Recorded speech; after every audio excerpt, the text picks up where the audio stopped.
Do you want to stay with with Etsy or diversify and get into Amazon too? I have zero interest in ever doing Amazon.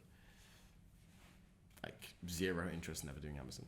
I also do Shopify as well as Etsy, so I see no purpose in trying to master Amazon as well. Like I've mastered Etsy. Like I'm literally the best fucking person with Etsy right now. Like for the amount of time I've been on the platform, I'm murdering every single other person that I know about Etsy. Even in my like kind of 7-figure circles, where there's only say like 20, like 15 to 20 people in there, like an inner circle kind of group that I run. Well, not run, but I'm part of. I don't know, whatever. It doesn't matter. No one cares. Like I'm murdering everyone in there. So like I don't really want to switch away from Etsy. And if I do, I would go back to Shopify because I've done multiple 7 figures with Shopify.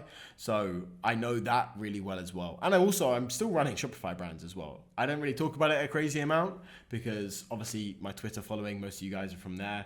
Some of you guys are from YouTube. And you guys just want me to talk about Etsy. But I like my Shopify stuff as well. But I ain't doing Amazon, bro. I ain't doing that shit. That's 3 things. That'd be stupid. That'd be shining object syndrome.